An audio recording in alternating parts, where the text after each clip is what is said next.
नमस्कार दोस्तों, मेरा नाम है दिनेश कुमार। एक बार फिर मेरे चैनल में आपका स्वागत है। तो आज हम लाइव एमसीक्यूज़ क्लास माइक्रोबायोलॉजी का पार्ट 5 देख रहे हैं। और इससे पहले भी एमसीक्यूज़ आ चुके हैं मेरे चैनल पर, और अभी तक आपने नहीं देखा है तो पूरा देखिएगा।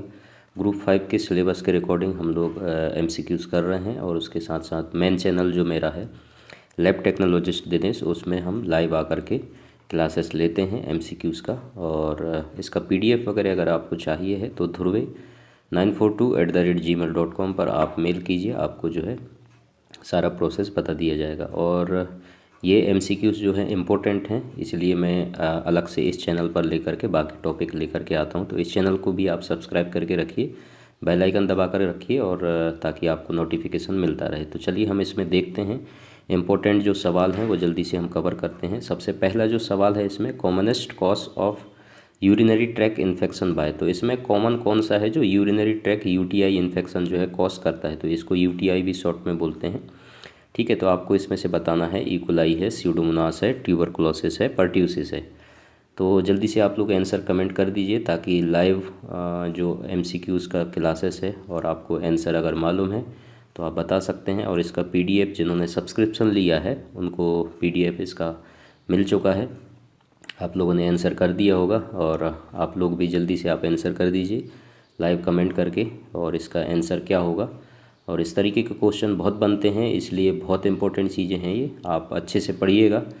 चाहे डायरिया कॉज करने वाले बैक्टीरिया हों, चाहे पायोजेनिक इन्फेक्शन हो, या यूटीआई इन्फेक्शन हो, ठीक है, या जो सॉर थ्रोट इन्फेक्शन होते हैं, फूड पॉइजनिंग होते हैं। तो इस तरीके के सवाल बनते हैं। मैं सभी का जो है सवाल एक साथ नहीं बना रहा हूँ, ताकि आपको आइडिया लग सके, इस तरीके के क्वेश्चन बना रहा हूँ। तो ऐसे क्वेश्चन बन सकते हैं। अब हो सकता है यूरिनरी ट्रैक की जगह बाकी चीज़ भी हो सकते हैं, उनका एग्जाम्पल पूछ सकता है, तो वो आपको दिमाग खुद लगाना है इस बारे में। ठीक है, तो कुछ सवाल हम बना देते हैं ताकि आपको आइडिया लग सके, इस तरीके के सवाल बनते हैं। तो इसका आंसर हम बता देते हैं आपको, इकोलाई है, ए वाला ऑप्शन बिल्कुल करेक्ट ऑप्शन है जिन्होंने दिया है, वेरी गुड। अगला सवाल हमारा है, toxic type of food poisoning is due to. देखिए अगला सवाल है, टॉक्सिक टाइप का जो फूड पॉइजनिंग होता है इनमें से किसके द्वारा होता है, ये आपको बताना है। ठीक है, फूड पॉइजनिंग तो बहुत सारे बैक्टीरिया हैं जो कॉज करते हैं, और इसमें toxic type of food poisoning बताना है आपको। इनमें से बैसिलस सीरस है और बोट्युलिनम है, और ए और बी दोनों होते हैं, या फिर इनमें से कोई नहीं होता है। तो बहुत आसान सवाल है, आप इसका जवाब दे सकते हैं, जल्दी से आप लोग दीजिए। और सवाल को ध्यान से पढ़िएगा, बार बार बोलते हैं हम। उसके बाद आंसर टिक कीजिए, ताकि आपका गलती ना हो, मिस्टेक ना हो, अच्छे से समझ कर आपको जो है आंसर करना है। ठीक है, तो इसका आंसर आप लोग जल्दी से दे दीजिए, ताकि हम आगे और जो सवाल हैं उनको बता सकते हैं। जल्दी से हम लोग आंसर इसकी तरफ चलते हैं। तो दो का आंसर जो है ये ए और बी दोनों आएंगे। ठीक है, तो दोनों जो है टॉक्सिक टाइप के पायोजेनिक इन्फेक्शन जो है कॉज करता है। ठीक है, अगला जो हमारा सवाल है, most commonly method are used for the treatment of microbiological waste. तो माइक्रोबायोलॉजिकल जितने वेस्ट होते हैं उनको कॉमनली कौन से मेथड के द्वारा जो है हम ट्रीटमेंट करते हैं। ठीक है, तो ये आपको बताना है। तो माइक्रोबायोलॉजी के लैब में आपको पता ही होगा किस तरीके का जो है ट्रीटमेंट हम करते हैं। जो भी माइक्रोबायोलॉजिकल वेस्ट होता है, केमिकल ट्रीटमेंट, माइक्रोवेविंग, ऑटोक्लेविंग, या प्लाज्मा पायरोलाइसिस। तो आपको जो है जल्दी से आंसर कर दीजिएगा, उसके बाद हम आगे क्वेश्चन की तरफ बढ़ेंगे। जल्दी से एमसीक्यूज़ ख़त्म करें, उसके बाद आपका भी टाइम जो है बच सके। तो इसका आंसर जल्दी से आप लोग कर दीजिए, बाकी लोग भी। आंसर केवल शॉर्ट में लिखना है, 3 का ABCD जो भी है इतना लिख दीजिए, आप पूरा लिखने की ज़रूरत नहीं है। ठीक है, तो इसका आंसर हम चलिए आप लोगों को बता देते हैं। तो थर्ड का आंसर जो है आपका आ जाएगा सी वाला, ऑटोक्लेविंग। ठीक है, तो ये बेसिक जो है कॉमन यूज किया जाने वाला जो है मेथड है। उसके बाद जो है, विच टाइप ऑफ बैग और container are used for sharp including needles and scalpels. तो निडल एंड स्काल्पल्स जो शार्प चीज़ें होते हैं उनको जो है कौन से टाइप के बैग या कंटेनर में हम जो है रखते हैं। ठीक है, तो ये वेस्ट मैनेजमेंट भी आप लोग पढ़िए, ये तो बेसिक चीज़ें हैं, सिलेबस में हो या ना हो ये तो सवाल पूछा जा सकता है। ये हमारे काम के हिस्से हैं जो हम लैब में काम करते हैं हॉस्पिटल में, तो ये बेसिक चीज़ें हैं, वो तो आपको याद रहना ही चाहिए हमेशा। आप ये सोच करके उनको मिस नहीं कर सकते कि आपको जो है सिलेबस में दिया है या नहीं दिया है। तो ये सवाल ऐसे होते हैं जो कॉमन होते हैं, तो इनको तो आपको याद करना ही है। ठीक है, सारे जो मैंने इसका क्लास भी लिया है बायोमेडिकल वेस्ट का, आप लोग नहीं देखें तो आप देख लीजिए, डिटेल में आपको मालूम चल जाएगा। ठीक है, तो वाइट है, ब्लू है, येलो है और रेड है, सारी चीज़ों के बारे में आपको डिटेल में पता होगा ऑलरेडी। इसका आंसर हम बता देते हैं, अधिकतर लोगों को मालूम भी होगा। तो इसका आंसर जो है ए वाला है, वाइट जो ट्रांसपेरेंट होता है। ठीक है, तो उसमें जो है इनको रखा जाता है। अगला जो है KOH preparation is used for diagnosis of. तो KOH प्रिपरेशन इनमें से मुख्यतः किसके लिए जो है इस्तेमाल किया जाता है? फंगाई, वायरस, पैरासाइट और बैक्टीरिया। ठीक है, ये भी बहुत इंपॉर्टेंट सवाल है, बेसिक सवाल है, पूछा जाता है, इसलिए आप इसको भी याद रखिएगा। KOH preparation is used for diagnosis of fungi, virus, bacteria and parasite. तो इम्पोर्टेंट जो है सवाल है, जल्दी से आप बता दीजिए। इसका आंसर भी आप लोगों को मालूम होगा, मुझे पता है। ठीक है, तो जल्दी जल्दी आप लोग कमेंट्स कीजिएगा ताकि हम अगले सवाल की तरफ चल सकें। इसका आंसर हम जल्दी से आपको बताएंगे। ठीक है, 10 सवाल हैं, कोशिश करेंगे 10 मिनट में ख़त्म हो जाए। आप लोग जल्दी कीजिए और शेयर भी कीजिए वीडियो को, ज़्यादा से ज़्यादा लाइक भी कर देना आप, ताकि बाकी लोगों तक भी वीडियो पहुंच सके। तो इसका आंसर जो है हमारा 5वें का फंगाई आएगा। फंगाई के लिए जो है अधिकतर इस्तेमाल किया जाता है, KOH माउंट जो है इस्तेमाल करते हैं। ठीक है, डायग्नोसिस करने के लिए। तो इम्पोर्टेंट सवाल है, आप लोग याद रखिए उसको। अगला सवाल है laboratory diagnosis of fungi is. अब इनमें से लेबोरेटरी डायग्नोसिस ऑफ फंगाई बताना है, फंगाई के लिए कौन सा लेबोरेटरी डायग्नोसिस इसमें इस्तेमाल किया जाता है। ठीक है, आपके पास ऑप्शन सारे दिए गए हैं, आप पढ़ सकते हैं। Potassium hydroxide preparation, gram staining, India ink preparation या ऑल ऑफ एबव। जल्दी से आप कमेंट कर दीजिए। इसका आंसर भी बहुत आसान है ये सवाल भी। और कई लोग हिंदी में जो है PDF की रिक्वायरमेंट कर रहे हैं, तो हिंदी टफ़ होता है थोड़ा सा। मैं आपको समझा दूं, इंग्लिश जितना आसान है समझने के लिए उतना हिंदी नहीं है। ठीक है, तो उसके लिए आप ज़्यादा टेंशन ना लें। आप इंग्लिश जितना आपको मिल रहा है उतने में ही आप तैयारी करें, आपको आसानी से कवर हो जाएगा और समझ में भी आ जाएगा। उतना जो है समझने के में दिक्कत वाली बात नहीं है, क्योंकि इंग्लिश टर्म ही आसान होते हैं समझने के लिए सवालों को, इसलिए आप उसका ही ज़्यादा इस्तेमाल करें, कोशिश करें समझने का, तो ज़्यादा बेटर रहेगा। ठीक है, तो लेबोरेटरी डायग्नोसिस इनमें से जो है आपको बताना है। तो 6वें का आंसर जो है D आएगा इसमें। ठीक है, तो ऑल ऑफ एबव है, सभी तरीके का मेथड जो है हम इस्तेमाल करते हैं फंगाई को डायग्नोसिस करने के लिए। अगला सवाल है हमारा, example of subcutaneous mycosis is. तो सबक्यूटेनियस माइकोसिस का आपको एग्जाम्पल बताना है। ठीक है, तो जो फंगाई होते हैं वो 3 तरीके के जो है इन्फेक्शन कॉज करते हैं, उसमें सबक्यूटेनियस जो है माइकोसिस आपको बताना है। ठीक है, तो इसमें से कौन सा है वो आप बता दीजिएगा।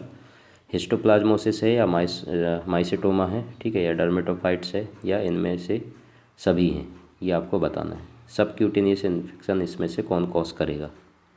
Subcutaneous mycosis.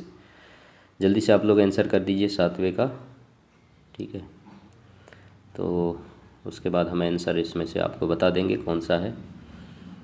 जो इम्पोर्टेंट हैं सवाल वही मैं लेकर के आ रहा हूँ, और आइडिया आपको लग जाए इस तरीके से सवाल बनते हैं। सबसे मेरा मुख्य कारण ये है MCQs लाने का, और उद्देश्य भी मैंने बता दिया है। मैंने पहले भी बोला है, ज़रूरी नहीं है इन्हीं में से सवाल आए, आ भी सकता है और नहीं भी आ सकता, लेकिन जिस तरीके से सवाल मैं बना रहा हूँ उसी तरीके के सवाल आपसे पूछा जाएगा। ये बात समझने के लिए आप लोगों के लिए मैं MCQs लेके आ रहा हूँ, ताकि आपको आइडिया लग सके, और इस तरीके से सवाल बनते हैं, और इसी तरीके से आप दिमाग लगा सकें कि दूसरा इसमें से रिलेटेड कौन सा सवाल बन सकता है। ठीक है, तो आपको आसानी होगा समझने में और पढ़ने में और याद करने में। तो हमारा उद्देश्य ये है, आपको आसानी हो, आपको जो है सरल तरीके से समझ में आ सके। तो इसका 7वें का आंसर जो है हम बता देते हैं, माइसेटोमा है, B नंबर ऑप्शन जो है करेक्ट है। ठीक है, अगला सवाल है हमारा, कॉमनली रिफर्ड टू ए। इसमें जो है मधुरा फुट और मधुरा माइकोसिस ये नाम है। ठीक है, मधुरा फुट या मधुरा माइकोसिस, तो ये किससे रिलेटेड है, कॉमनली किसके लिए जो है इसको इस्तेमाल किया जाता है? तो ये बहुत इम्पोर्टेंट टर्म है। ठीक है, इस स्पेसिफिक जगह से इसको लिया गया था जहाँ इन्फेक्शन इसको जो है कॉज हुआ था। ठीक, तो उसके कारण जो है इसको मधुरा फुट भी बोलते हैं। ठीक है, या फिर मधुरा माइकोसिस भी बोलते हैं, तो इस नाम से भी आ सकता है सवाल।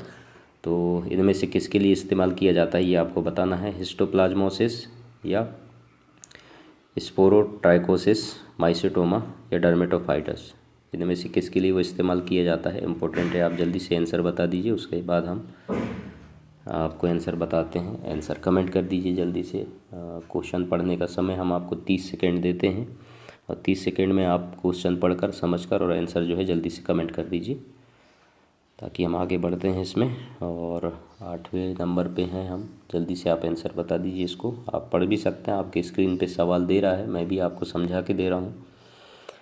ठीक है।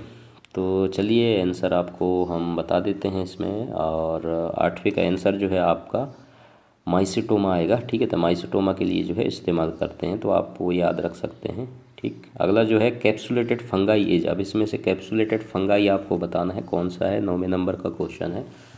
तो कैप्सुलेटेड फंगाई जो है, जैसे कि पहले भी लेबोरेटरी डायग्नोसिस हमने देखा था ना, तो उसमें जो है इंडिया इन प्रिपरेशन भी इस्तेमाल करते हैं। ठीक है, वो भी दिया था, KOH माउंट भी दिया था। ठीक, तो उस तरीके से जो है आपको दिमाग में रहना चाहिए सारी बातें चारों तरफ से, ताकि आप हर तरीके से सवाल के लिए तैयार रहें। तो कैप्सुलेटेड फंगाई जो है इसमें से कौन सा है, क्रिप्टोकोकस, न्यूफॉर्मेंस, कैंडिडा, या फिर एस्परजिलस, या ऑल ऑफ एबव। जल्दी से आप लोग आंसर कर दीजिए इसके लिए, उसके बाद हम आंसर बता देते हैं इसका आपको।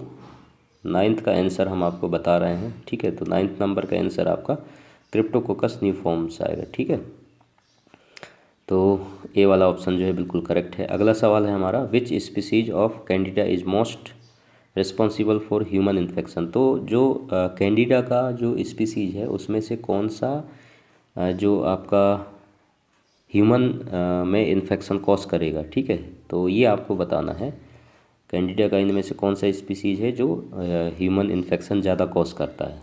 कहने का मतलब ये है, तो आपको इसमें से जो स्पीसीज दिया है जिसका आपको बताना है आंसर, जल्दी से बता दीजिए। बेसिक है ये, तो कॉमन सेंस की बात है, आपको आसानी से सवाल समझ में आ गया होगा, आंसर भी आप बता सकते हैं। ज़्यादातर आप किसके बारे में पढ़ते हैं, ठीक है, किसके बारे में सुनने को आपको मिलता है। तो ये 3 ऑप्शन दिए गए हैं, और चौथा तो नन ऑफ अबव दिया है, लेकिन ऑप्शन में से ही हो सकता है। ठीक है, तो ए और सी तो आप लोगों ने बहुत कम ही पढ़ा होगा इनके बारे में डिटेल। ठीक है, तो एल्बिकेंस के बारे में ही आप लोगों ने सुना होगा, तो बी वाला ऑप्शन ही बिल्कुल करेक्ट ऑप्शन होगा आपका, तो 10वें का बी है। ठीक है, तो ये थे कुछ सवाल, आगे भी हम इम्पोर्टेंट सवाल इस चैनल पर लेकर के आते रहेंगे। चैनल को सब्सक्राइब करके बेल आइकन दबा करके रखिएगा।